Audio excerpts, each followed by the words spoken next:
थांबा मैत्रिणींनो, हे असे जर खुसखुशीत कांदा भजी अजून बनवली नसतील तर हा व्हिडिओ शेवटपर्यंत बघा। आज मस्त असं बाहेर वेदर आहे आणि याच वातावरणात जर गरम गरम कांदा भजी जर झाली तर कुणाला नाही आवडणार।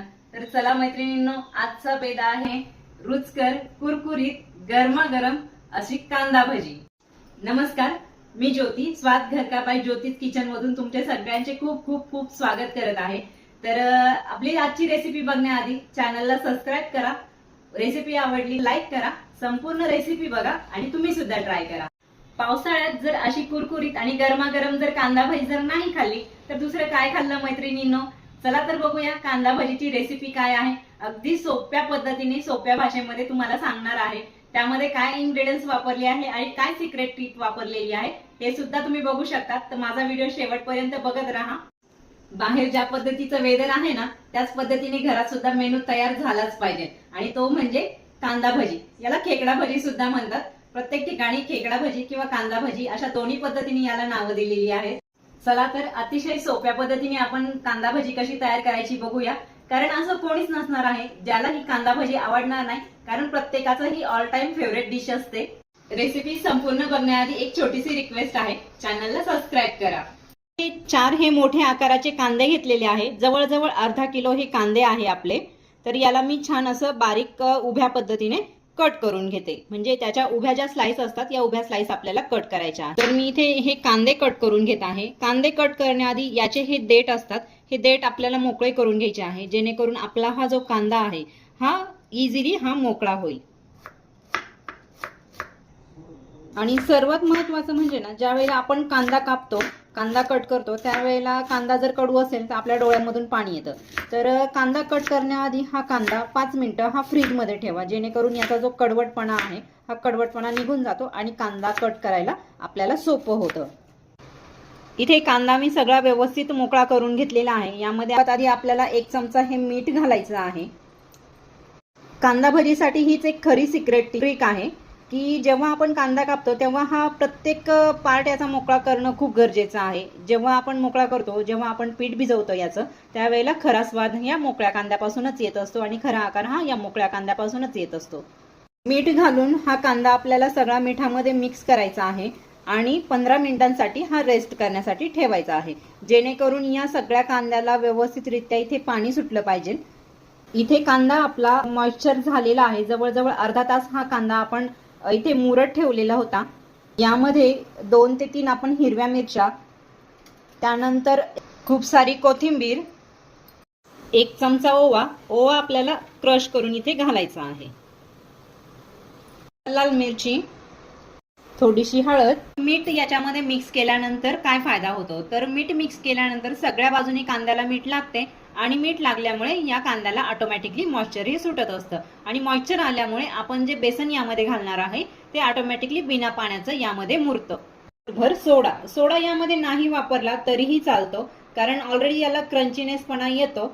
या कांदा भाजीमध्ये अजिबात पाण्याचा वापर करायचा नाहीये। त्यासाठीच आपण जेव्हा सुरुवातीला कांदा कापला त्याच वेळेला 1 चमचा मीठ यामध्ये घालून रेस्ट करण्यासाठी हे ठेवलेलं होतं। मग आता काय करायचं आहे, रेस्ट केलेल्या कांद्यामध्ये जेव्हा आपण बेसन इथे घालतो तेव्हा त्याला मॉइश्चर हे ऑटोमॅटिकली आलेलं असतं। याच मॉइश्चर मध्ये आपल्याला हे बेसन ऍड करायचं आहे आणि ऍड केल्यानंतर त्याला व्यवस्थित हलक्या हाताने मिक्स करून घ्यायचं आहे। जे काही आपले बेसिकचे मसाले आहे हे यामध्ये ऍड करून मिक्स करायचं। यामध्ये आपण 1 कप बेसन ऍड करणार आहोत, हे चाळून घेणार आहोत, जेणेकरून यामध्ये गुठळ्या नाही झाल्या पाहिजे। बरोबर लगेचच तांदळाचे पीठ सुद्धा इथे ऍड करणार आहोत। हे मी माप अर्धा कप घेतलेले आहे।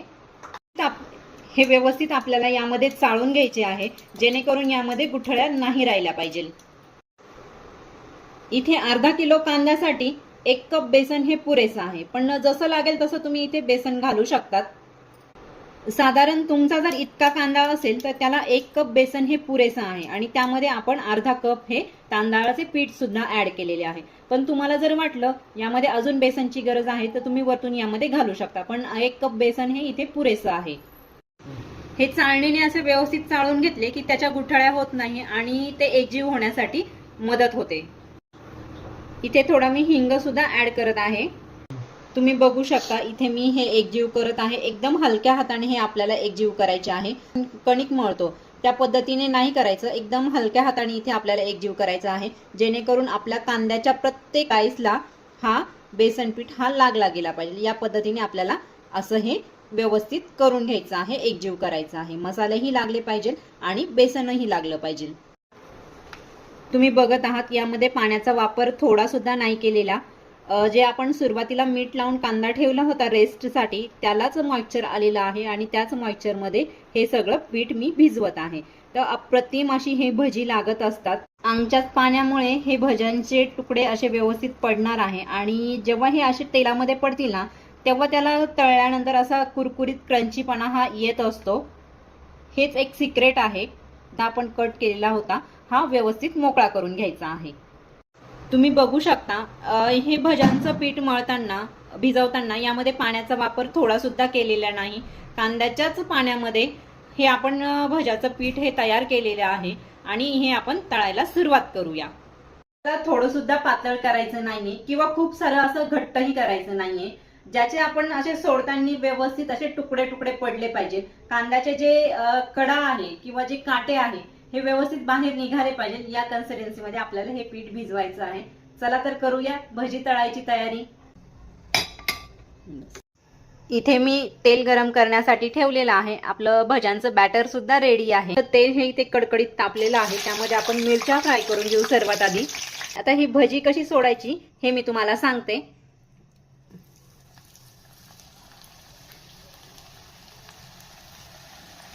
असे हे जास्त असे गच्च गच्च करून नाही सोडायचे। हे बघा, या पद्धतीने असे मोकळे करायचे आणि याच पद्धतीने असे मोकळे करून करून हे आपल्याला भजी सोडायची आहे।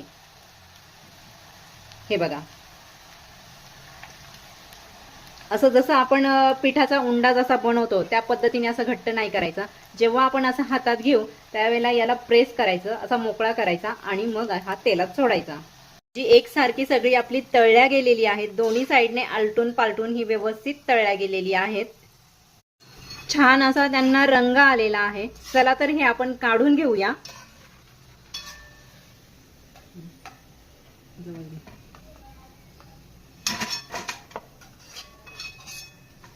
बघू शकता तुम्ही। तर हे बाकीचे उरलेले हे सुद्धा आपण तयार करून घेऊया। चला तर इथे असे अतिशय खरपूस असे रंग इथे आलेला आहे आपल्या भज्यांना आणि तुम्ही बघू शकता याचे असे काटे किती छान असे बाहेर निघालेले आहेत। तर हेच एक सिक्रेट आहे, ज्यासाठी आपल्याला सर्वात आधी कांद्याची प्रोसेस ही व्यवस्थित करावी लागते आणि या पद्धतीने असा कांदी भजीचा छान असा हा आकार हा येत असतो। हा जो वेडावाकडा आकार आहे ना, यामुळेच खरी भज्यांना या कांदा भज्यांना टेस्ट येत असते आणि कुरकुरीतपणा येत असतो। रुचकर आणि कुरकुरीत ही भजी लागत असतात। दुसरं तळण मी करून घेत आहे आणि अगदी हे तुम्ही दिवसभर जरी ठेवलीत नाही ही भजी तरीही दिवसभर अगदी कुरकुरीत ही राहत असतात, अजिबात मऊ होत नाही। पण यासाठी मी ज्या पद्धतीने तुम्हाला सांगितलं आहे त्या पद्धतीने तुम्हाला सगळ्या स्टेप फॉलो करणं गरजेचं आहे। यासाठी संपूर्ण व्हिडिओ माझा बघत राहा, प्रत्येक स्टेप ही आवर्जून बघा, कोणतीही स्टेप स्किप करू नका। गरमागरम कुरकुरीत भजी, त्याबरोबर हिरवी मिरची, आहा काय बेत आहे। ऑल टाइम फेवरेट, सीझन कोणताही असो, पावसाळा असो, अति पावसाळा असो, हिवाळा असो, त्यामध्ये कांदा भजी रेसिपी बनवून बघा, कमेंट करा आणि सबस्क्राईब करायला विसरू नका। चला तर भेटूया पुढच्या रेसिपीसह। Bye bye.